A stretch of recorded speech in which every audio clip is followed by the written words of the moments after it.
Hi friends, आपल्या सर्वांचे पुन्हा एकदा आपल्या चॅनलवर स्वागत आहे. मित्रांनो, चालू घडामोडी आजचा सकाळचा 7 वाजताचा लेक्चर, ज्याच्यामध्ये आपण दररोजच्या न्यूजपेपरमधील चालू घडामोडीवर चर्चा करत असतो. ज्याच्यामध्ये आपण लोकसत्ता सोबतच लोकमत, सकाळ, द टाइम्स ऑफ इंडिया आणि लोकराज्य या मॅगझिनमध्ये जे आपल्या स्पर्धा परीक्षेशी रिलेटेड चालू घडामोडी आहे त्यांच्यावर आपण चर्चा करत असतो. आणि प्रत्येक लेक्चरमध्ये 50 ते 60 मुद्दे आपले क्लिअर झाले पाहिजे, हा आपला उद्देश असतो. जेणेकरून स्पर्धा परीक्षेमध्ये कोणताही प्रश्न आला चालू घडामोडीशी रिलेटेड आपल्याला त्याचं उत्तर देता आलंच पाहिजे. तर चला आजचा आपण लेक्चर पाहूया. जर तुम्ही सुद्धा स्पर्धा परीक्षेची तयारी करत असाल, लगेच आपल्या चॅनलला सबस्क्राईब करून घ्या, बेल आयकॉनला क्लिक करा, जेणेकरून येणाऱ्या व्हिडिओची नोटिफिकेशन भेटत राहील. आणि मित्रांनो, व्हिडिओला लाईक करणे विसरू जाऊ नका, मित्रांनो शेअर सुद्धा करत चला. तर चला आजचे प्रश्न, त्यांचे पर्याय आणि स्पष्टीकरण पाहूया. मित्रांनो, भारताचं सगळ्यात मोठं ऑनलाईन लर्निंग प्लॅटफॉर्म अनअकॅडमी आता एमपीएससी सुद्धा अवेलेबल झालाय. या ठिकाणी तुम्ही याच्या प्लस फीचरचा फायदा उचलू शकता, जे फायदे तुम्हाला स्क्रीनवर दिसत आहे. आणि प्लस फीचर जॉईन करताना तुम्ही कोड यूज केलं SOHEL1010, तर तुम्हाला या ठिकाणी भरपूर डिस्काउंट सुद्धा भेटून जाईल. आणि तुम्हाला या सगळ्या बॅचेस फ्री ऑफ कॉस्ट फक्त तुमच्या टॅलेंटच्या बेसवर जॉईन करायचे असेल तर तुमच्यासाठी गोल्डन ऑपॉर्च्युनिटी आहे. 9 जानेवारीला सकाळी 10 वाजता कॉम्बॅट स्पेशल एक टेस्ट होणार आहे, ज्याच्यामध्ये general science, polity, history, geography, economics, reasoning आणि क्वांटिटी ॲप्टिट्यूडचे क्वेश्चन असतात. जो कोणी याच्यामध्ये टॉप रँक प्राप्त करतील त्यांना 100% स्कॉलरशिप प्राप्त होऊ शकते. म्हणजे अनअकॅडमीवर सगळ्या बॅचेस त्यांना फ्री मध्ये जॉईन करता येतील. आणि ही कॉम्बॅट टेस्ट देण्यासाठी तुम्हाला कोड काय यूज करावा लागेल, SOHEL1010. प्रश्न क्रमांक 71 पासून सुरुवात करूया. साखर कारखान्यांना भेडसावणाऱ्या प्राप्तिकर आकारणीवर CBDTने घेतलेल्या निर्णयासंबंधी योग्य विधान शोधा. तर आज एक महत्वपूर्ण निर्णय CBDT द्वारा घेण्यात आलाय. CBDT काय असते ते सुद्धा मी तुम्हाला सांगतो स्पष्टीकरणात. तर हे साखर कारखान्यांच्या जवळपास मागील 35 वर्षांपासून ही समस्या होती, जी की आता ऐतिहासिक निर्णय घेण्यात आलाय आणि ती 35 वर्षांपासूनची समस्या आता दूर करण्यात आली आहे. तर त्यासंबंधी काही विधान खाली दिली आहे, त्याला आपल्याला योग्य विधान शोधायला सांगितलंय. तर काय विधान आहे? सुमारे 9,500 कोटी रुपयांचा प्राप्तिकर रद्द करण्याचा निर्णय केंद्र शासनाने घेतलाय. दुसरं विधान आहे, FRP पेक्षा जादा दरावरील आकारणी हा नफा नव्हे तर व्यावसायिक खर्च गृहीत धरला जाणार आहे आणि सर्व सहकारी साखर कारखान्यांचा फरकावरील रकमेवर लागू केलेला प्राप्तिकर रद्द करण्यात आला आहे. असे 3 विधान आहेत. आणि चौथा आहे वरील सर्व. तर याचं योग्य उत्तर आहे मित्रांनो वरील पैकी सर्व. वरील सर्व योग्य विधाने आहेत. तर आपण चला थोडं डिटेलमध्ये पाहूया की काय निर्णय असा झालाय जो की साखर कारखान्याच्या जवळपास मागील 35 वर्षांची समस्या दूर करणार आहे. गेल्या 35 वर्षांपासून कारखान्यांना भेडसावणाऱ्या प्राप्तिकर आकारणीचा प्रश्न निकाली निघालाय. FRP म्हणजेच काय? रास्त व किफायतशीर भावापेक्षा अधिक ऊस दर देणाऱ्या साखर कारखान्यांना जो फरक असायचा, म्हणजे FRP पेक्षा जेवढी जास्त रक्कम आहे त्याच्यातला जो फरक असायचा FRP आणि त्या रकमेवरचा त्याच्यावरचा सुमारे 9,500 कोटी रुपयांचा जो प्राप्तिकर आहे तो आता रद्द करण्यात आला आहे. हा निर्णय कोणी घेतलाय? केंद्र शासनानं. आणि FRP SMP म्हणजे किमान वैधानिक मूल्य पेक्षा अधिक ऊस दर दिलेल्या साखर कारखान्यांना प्राप्तिकर विभागाने नोटिसा पाठवल्या होत्या आणि वाढीव फरकाची रक्कम म्हणजे नफा गृहीत धरून त्यावर कर आकारणी करण्याचे धोरण प्राप्तिकर विभागाने अंगीकारले होते. गतवर्षी 25 ऑक्टोबर रोजी central board of direct taxation म्हणजे CBDT काय? Central board of direct taxation या विभागाने परिपत्रकाद्वारे हा प्राप्तिकर आकारणीचा निर्णय आता मागे घेतला आहे. तथापि त्यामध्ये सन 2000 पासून लागू झालेल्या कराचा उल्लेख होता, पण त्यापूर्वी झालेल्या कर आकारणीबाबत साशंकता होती. पुन्हा केंद्रीय सहकार मंत्रालयाचा दरवाजा ठोठवण्यात आला आणि शहा यांच्या सूचनेनुसार 5 जानेवारी रोजी अपर सचिव सौरभ जैन यांनी सुधारित परिपत्रक काढून सर्वच्या सर्व सहकारी साखर कारखान्यांचा फरकावरील रकमेवर लागू केलेला प्राप्तिकर रद्द करण्यात आला आहे अशी घोषणा केली आहे. म्हणजे एक ऐतिहासिक निर्णयाला मानलं जात आहे आणि एक्झामच्या दृष्टिकोनातून हा फार महत्वाचा आपल्याला ठरतो. त्याच्यानंतर नव्या निर्णयामुळे FRP पेक्षा जादा दरावरील आकारणी हा नफा नव्हे तर व्यावसायिक खर्च गृहीत धरला जाणार आहे. आणि याच आधारे आता प्राप्तिकराचे दावे निकाली काढण्याच्या सूचना परिपत्रकामध्ये आहे. आणि देशातील सहकारी साखर कारखान्यावर सुमारे 9,500 कोटी रुपयांच्या प्राप्तिकरांचे दावे सन 1985-86 पासून प्रलंबित आहेत. ओके, नेक्स्ट क्वेश्चनवर जाऊया. प्रश्न क्रमांक 72. भारताच्या नकाशामध्ये श्रीलंका का दाखवतात? जेव्हा पण तुम्हाला भारताचा नकाशा दिसेल तुम्हाला खाली श्रीलंका जोडलेला दिसणारच. मग श्रीलंका तर हा वेगळा देश आहे, मग त्याला भारताच्या नकाशामध्ये दाखवताना का बरं दाखवलं जाते? हा प्रश्न सध्या नाही का बऱ्याचशा सोशल मीडिया, वर्तमानपत्र मध्ये गाजत आहे आणि त्याचं उत्तर सुद्धा देण्यात आलंय. तर जो असे प्रश्न गाजतात ना, तर अशी अपेक्षा आपण करू शकतो की ते प्रश्न होऊ शकते की एखादा एक्झामिनर त्या प्रश्नाला उचलू शकतो, तर त्याला त्याची माहिती आपल्याला असली पाहिजे. तर याचं कारण सांगतो की भारताच्या नकाशामध्ये श्रीलंका का दाखवला जातो. त्याच्या पाठीमागचं कारण जो आहे तो आहे ओशियन लॉ. काय ओशियन लॉ कोणी तयार केलाय, का तयार केलाय, तो ओशियन लॉ काय आहे, ही सगळी माहिती आपण स्पष्टीकरणात पाहूया. तर भारताच्या नकाशामध्ये श्रीलंकेचा नकाशा दाखवण्याचं कारण आहे की समुद्र संदर्भातील आंतरराष्ट्रीय नियम आणि कायदा म्हणजेच ओशियन लॉ, या कायद्याची निर्मिती तसेच ते जगभरामध्ये लागू करण्याचं काम संयुक्त राष्ट्र संघ करतो, म्हणजे युनो करतो आहे ना, युनायटेड नेशन्स ऑर्गनायझेशन. संयुक्त राष्ट्राच्या पुढाकारानेच हा कायदा अस्तित्वात आला. आणि हा कायदा बनवण्यासाठी सर्वात आधी 1956 मध्ये संयुक्त राष्ट्र संघामध्ये United Nations convention on the law of the sea या बैठकीचं आयोजन करण्यात आलं होतं. आणि त्यानंतर 1958 साली या संमेलनामधील चर्चा आणि मतांचा अभ्यास करून अहवाल सादर करण्यात आला. समुद्रामधील सीमा आणि निर्बंधांबद्दल जगभरातील देशांचं एकमत असावं या हेतूने हा कायदा बनवण्यात आला होता. आणि त्यानंतर 1982 साली 3 वेगवेगळ्या संमेलनांचं आयोजन करून समुद्रातील सीमा संदर्भात कायद्यांना मान्यता देण्यात आली. तर ही झाली त्या कायद्याची पार्श्वभूमी आणि त्या कायद्याचं नाव. हा कायदा काय सांगतो की त्या कायद्यामुळे श्रीलंका भारतामध्ये दाखवला जातो, त्याच्या पाठीमागचं कारण काय, तर ते कायदा तुम्हाला समजून घ्यावं लागेल. कारण कायद्यामध्ये अशा काही गोष्टींचा उल्लेख आहे की त्याच्यामुळे श्रीलंका भारतामध्ये दाखवावाच लागतो. तर काय त्या अटी आहे ते पाहूया आपण.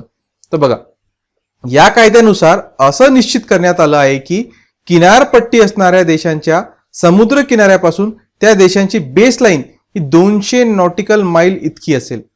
म्हणजे आपल्या किनाऱ्याची जी जमीन आहे तिथून तर 200 नॉटिकल माईल पर्यंतचा जो काही समुद्र असेल ती बेसलाईन, त्या देशाची बेसलाईन ही असणार आहे. आणि या बेसलाईनच्या आतील भागामध्ये येणारी बेट आणि भौगोलिक ठिकाणं देशाच्या नकाशामध्ये दाखवणं बंधनकारक करण्यात आलंय.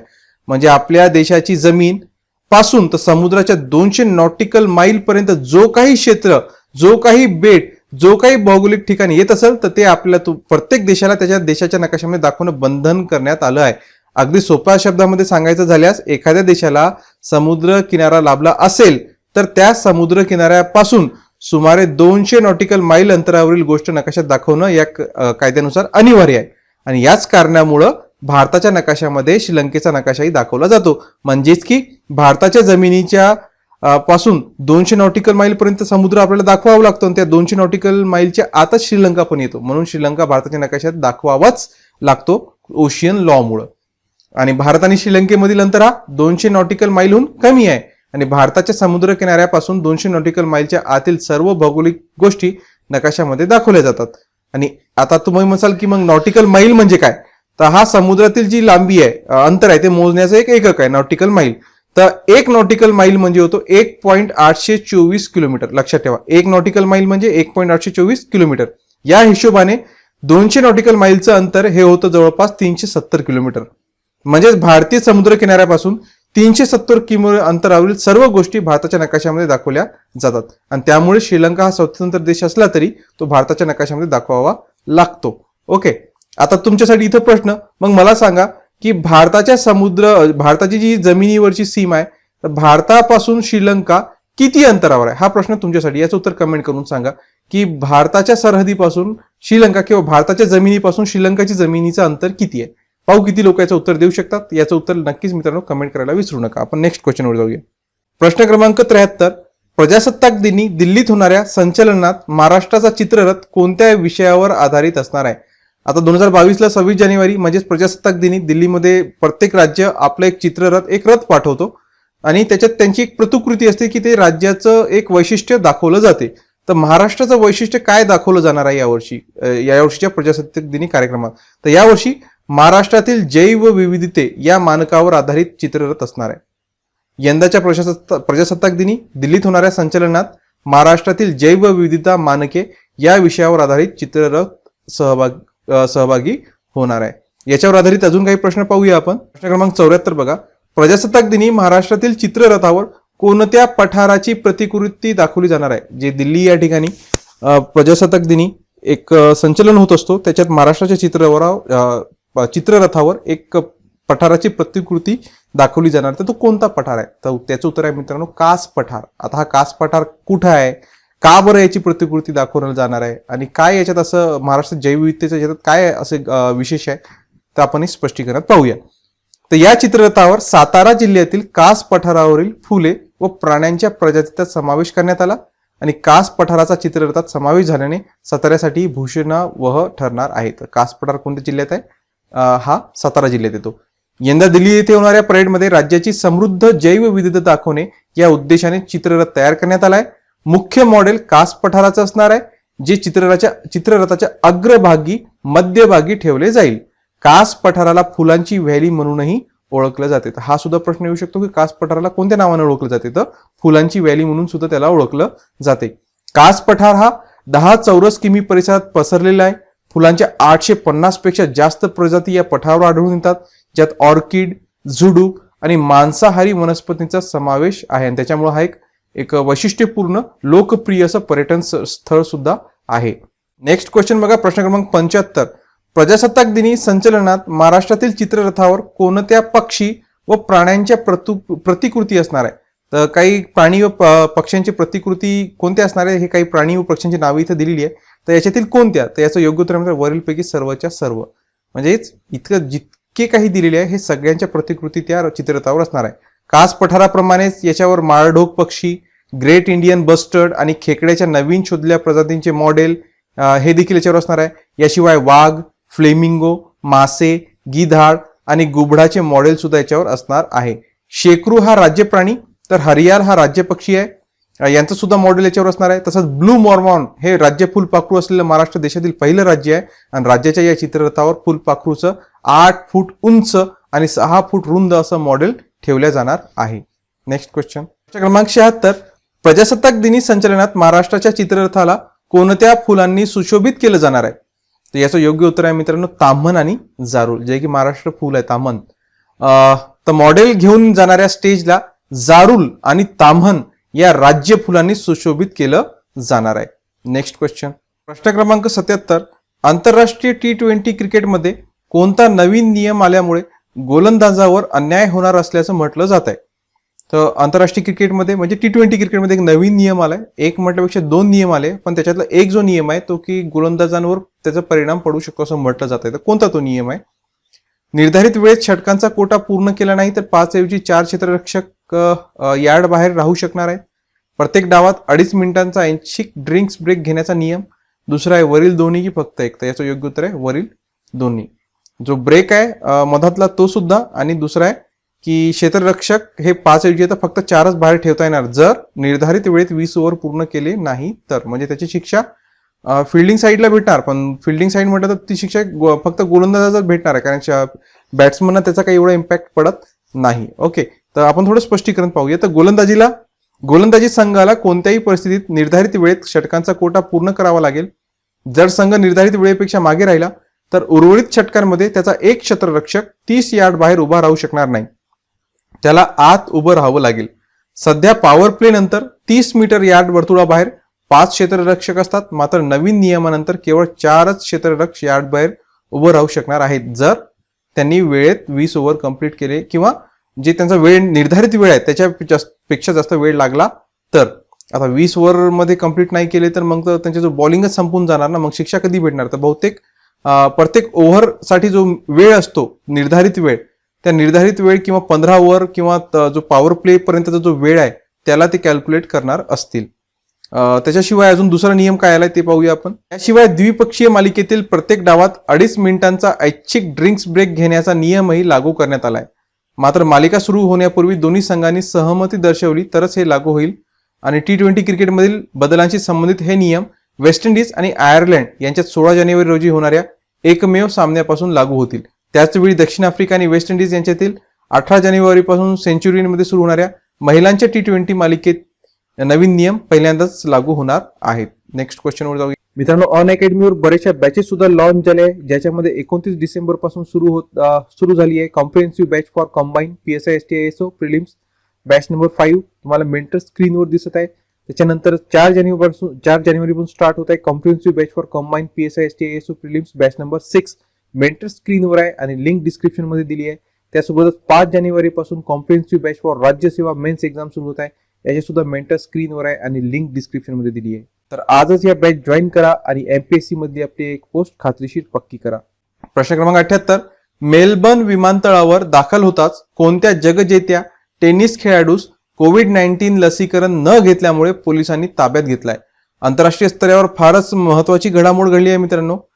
जगजेता टेनिस खेळाडू असं जर आपण याला म्हणूया की समजा क्रिकेटचा जसा सचिन तेंडुलकर आहे तसा हा टेनिसचा तो खेळाडू आहे. तर त्या खेळाडूनं कोविड-19 ची जी लस आहे त्याने आतापर्यंत घेतली नाही. त्याच्या विरोधात म्हणजे त्याला काय म्हणू एका प्रकारे त्याला विश्वास नाही आहे या लसीवर, त्याच्यानं आतापर्यंत घेतली नाही. परंतु ऑस्ट्रेलियाचे जे नियम आहे ना लसीकरणाबद्दल ते फार कडक आहे, ते आपण स्पष्टीकरणामध्ये पाहणारच आहोत. तर तो खेळाडू कोणता आहे जो ऑस्ट्रेलियाच्या मेलबर्न इथे आला होता एका टुर्नामेंटसाठी, तर तो आहे नोव्हाक जोकोविच. तर ऑस्ट्रेलियात कोरोना लसीकरणाच्या कडक नियमांवर वैद्यकीय सुटीचा मार्ग काढत ऑस्ट्रेलियन खुला टेनिस स्पर्धेत खेळण्याचा दावा करणारा गतविजेता नोव्हाक जोकोविच मेलबर्न विमानतळावर दाखल होताच कोर्ट कचाट्यात सापडलाय. म्हणजे त्यांना येताच पोलिसांनी त्याला विमानतळावर त्याला थांबवावं लागलं, त्याला पोलिसांनी ताब्यातही घेतलं आणि त्याचा व्हिसा सुद्धा रद्द करण्यात आलाय. आता रद्द करताय, आता ऑस्ट्रेलियाचा नियम असा होता की जर कोणी लस घेतली नसेल तर त्याला 14 दिवस क्वारंटाईन करण्यात येणार. परंतु नोव्हाक जोकोविच महाशयांनी काय केलं की लस तर घेतलीच नाही, परंतु एक खोटं कागदपत्र त्यांनी त्या विमानतळावर सादर केली. काय होती ती? आरोग्य त्यांचं योग्य नाही अशी खोटी कागदपत्र तिथं त्यांनी सादर केली आणि त्याच्यामुळं पोलिसांनी त्यांना ताब्यातही घेतलं आणि त्यांना त्यांचा व्हिसाही रद्द केला. आणि एवढंच नाही तर त्यांना अवैध स्थलांतरित त्यांच्या हॉटेलमध्ये ठेवण्यात आलं आहे आणि त्याचा ऑस्ट्रेलियातून परत पाठवण्याचा अंतिम निर्णय आता न्यायालयाने सोमवारपर्यंत प्रलंबित केलाय. म्हणजे एका प्रकारे असं म्हणू शकतो की त्याला हाऊस अरेस्ट करण्यात आलं आहे. या घटनेमुळं हा जो नोव्हाक जोकोविच आहे हा सर्बियाचा आहे, सर्बिया नावाच्या देशातून येतो. आता सर्बिया आणि ऑस्ट्रेलियामध्ये एका प्रकारे वाकयुद्ध तयार झालंय. सर्बियानं पूर्ण सपोर्ट दाखवलाय नोव्हाक जोकोविचला. सर्बियाच्या राजधानीमध्ये तर एक तिथं आंदोलन सुद्धा करण्यात आलं की ऑस्ट्रेलियाच्या विरोधात की नोव्हाक जोकोविचला त्यांनी सोडवण्यात यावं. जोकोविचनं 17 जानेवारी पासून सुरू होणाऱ्या ऑस्ट्रेलियन खुल्या टेनिस स्पर्धेत सहभागी होण्यासाठी बुधवारी मेलबर्न गाठलं. त्याने एकदाही लस घेतल्याचे सिद्ध केलेले नाही. त्याने लसीकरणातून वैद्यकीय सूट मिळण्यासाठी सादर केलेले पुरावे ऑस्ट्रेलियन सीमा सुरक्षा दलाने नाकारत त्याला व्हिसा रद्द केला. ऑस्ट्रेलियाचे पंतप्रधान स्कॉट मॉरिसन यांनी सर्वांना नियम सारखेच असून जोकोविचचा व्हिसा रद्द केल्याचे ट्विटरच्या माध्यमातून स्पष्ट केले आणि ऑस्ट्रेलियात प्रवेश करणाऱ्या परदेशी नागरिकांना लसीचे दोन्ही डोस घेतल्याचा पुरावा सादर करणे अनिवार्य आहे, अन्यथा 14 दिवस विलगीकरण बंधनकारक आहे. ऑस्ट्रेलियात कोरोनाचा प्रादुर्भाव वाढता दिसत असून गुरुवारी 70,000 रुग्णांची तिथे नोंद झाली. त्यामुळे जोकोविचला ऑस्ट्रेलियन स्पर्धेत खेळता येणार की नाही, की त्याची परत पाठवण्यात येणार हे आता पाहणं महत्वाचं ठरणार आहे. सर्बियाचे राष्ट्रपती अलेक्झांडर व्हुचिच यांच्यासह नागरिकांनी जोकोविचला पाठिंबा दर्शवला. सर्बियाची राजधानी बेलग्रेड चे रहिवासी जोकोविचच्या समर्थनार्थ एक जमले. त्यांनी निदर्शने केली. तसेच राष्ट्रपती व्हुचिच यांनी जोकोविचशी संवाद साधला. तसेच राजकीय हेतूने जोकोविचला लक्ष्य केले जात असल्याचा त्याच्या कुटुंबियांकडून आरोप करण्यात आला आहे.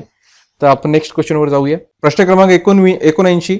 लडाख जवळील कोणत्या लेकवर चीनद्वारे बांधण्यात येणाऱ्या पुलावर भारताने आक्षेप घेतला आहे? सध्या लडाखमधील चीनच्या कुरापती बऱ्याच वाढल्या आहे आणि याच्यावर बऱ्याचशा न्यूज तुम्हाला आता पेपरमध्ये सुद्धा पाहायला भेटतच असतील. तर त्याच्यावर आपलं नजर असली पाहिजे, कारण त्या संबंधित प्रश्न आता एक्झाम मध्ये येऊ शकतात.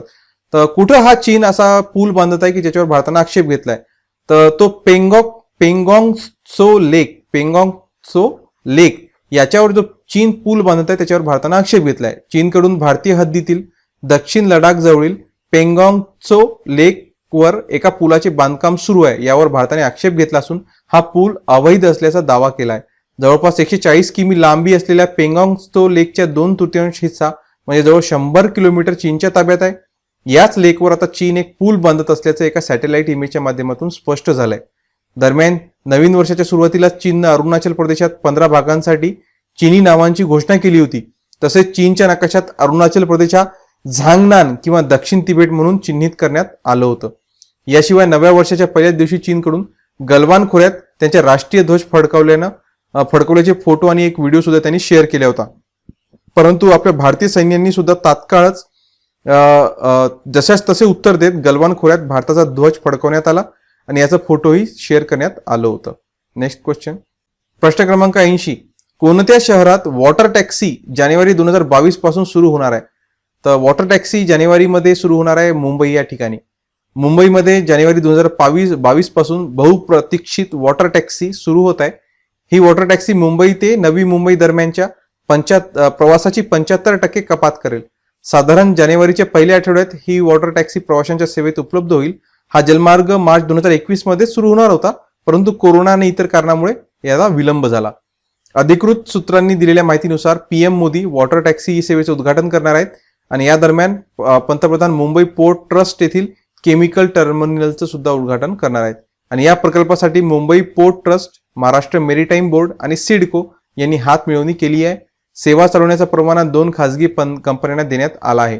इन्फिनिटी हार्बर सर्व्हिसेस LLP आणि वेस्ट कोस्ट मरीन या त्या 2 कंपन्या आहेत. पण ही वॉटर टॅक्सी जी सुरू करण्यात आली आहे ना, उपक्रम चांगला आहे, परंतु त्याच्या पाठीमागे जी त्यांनी फीस ठेवली ना, जो तिकीट ठेवला आहे तो फारच महाग आहे. तर असं सांगितलं जातं की याचा जो फीस असणार आहे तो 1200, 1000 आणि 750 प्रति व्यक्ती असणार आहे. तर एवढं मोठं तिकीट असेल तर हे काही सक्सेस होईल का? याला काही पर्यटन म्हणून काही लोक त्याचा वापर करतील, परंतु कालांतराने एवढा मोठा फीस आहे की दैनंदिन वापरासाठी कदाचितच कोणी लोक याचा वापर, या टॅक्सीचा वापर करतील. फक्त ॲज ए पर्यटन किंवा एखाद्या वेळेस बसण्यासाठी कोणी याचा वापर करेल असं वाटत आहे. तर या ठिकाणी मित्रांनो आपलं सगळे क्वेश्चन इथं कंप्लीट होतात. आजचा व्हिडिओ आपण इथं थांबूया. मित्रांनो व्हिडिओ आवडला असेल लाईक करा, मित्रांनो शेअर करा आणि चॅनलला सबस्क्राईब केलं तर सबस्क्राईब सुद्धा करून घ्या. आजच्या व्हिडिओसाठी इतकंच. धन्यवाद. मित्रांनो या ठिकाणी तुम्हाला सगळ्या अनअकॅडमीचे प्लॅन्स इथं अवेलेबल दिसत आहे, ज्याच्यामध्ये 1 महिना, 3 महिने, 6, 12 आणि 24 महिने त्यांची करंट प्राइस. आणि जर तुम्ही कोड यूज केला SOHEL1010 तुम्हाला 10% डिस्काउंट सुद्धा भेटून जाईल. आणि 10% डिस्काउंट भेटल्यावर तुम्हाला खालील चार्टमधले हे रेट्स लागू राहतील. तर वेळ न करता आजच अनअकॅडमी जॉईन करा आणि कोड यूज करणे विसरू नका, जेणेकरून 10% तुमचा फायदा होऊन जाईल.